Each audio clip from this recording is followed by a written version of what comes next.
Raptors fans, Akil Augustine joined by Sherman Hamilton and Eric Smith to preview the Toronto Raptors' date with the New Orleans Pelicans. Gentlemen, let's get into it. The Toronto Raptors, the number one team in terms of missed man games this year. Pelicans number 2. So what are we to expect, Eric Smith, from this Pelicans team? It's going to be interesting to see what they bring because DeJounte Murray is going to be back in the lineup for them. They already announced that a couple of days ago. And they just got back McCollum. And McCollum's back in there, so they're starting to get a little bit healthier. Obviously still without Zion and Brandon Ingram, I believe. Listen, they're a team that's been trying to patch it the way the Raptors have to many degrees. Seize the moment. I think, though, that from a Raptor standpoint, when I look at and this team we've talked a lot about it over the course of the season.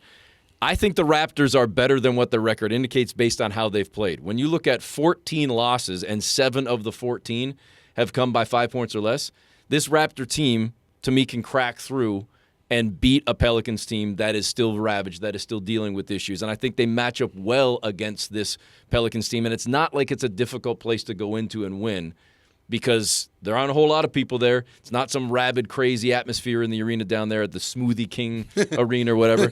I hope their mascot doesn't show up. I think Toronto can finally pick up that first win on the road. I'm going old school. Give us some terms, Sherm. Ooh. Well, kind of like Detroit. I think both these teams are looking at each other and saying, "Oh, there's a win here. Yeah, there's a win here." And it's like Jake Paul and Mike Tyson. Yeah, if you're a New Orleans fan, you're looking at them, looking at the Raptors and say they're beatable. Yeah, we got the same record. We can beat them. One of the few ones on the calendar. So I think that it's going to be a competitive game. I thought that Detroit game was very competitive. It had great moments. The energy was high.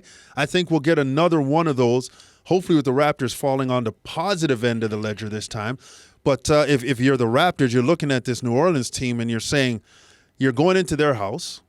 You're playing against a team that is facing the injuries kind of like you're facing injuries. How do you approach that? You can't have a first quarter like you had against Detroit. You got to jump on them and get after them early in this game.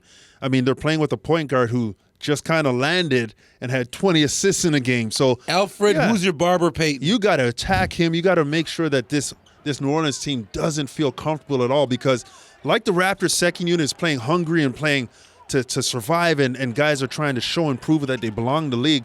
Guess what New Orleans players are doing? They're getting opportunities to prove the same thing. So I think the competitive level should be high, and I think that the Raptors need to answer the call early in this game.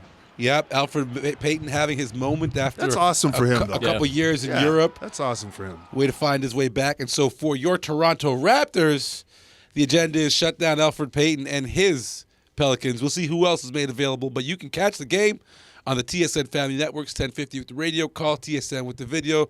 8 p.m. tip. Do remember, that does it for us. Thanks for watching. I'm TJ Ford, and you're watching the Raptors YouTube channel. Check out our latest videos and subscribe to our YouTube page. Works right into the lane, puts it up and in! TJ runs away, fades, fires, Uggies, baby, Uggies, timeout,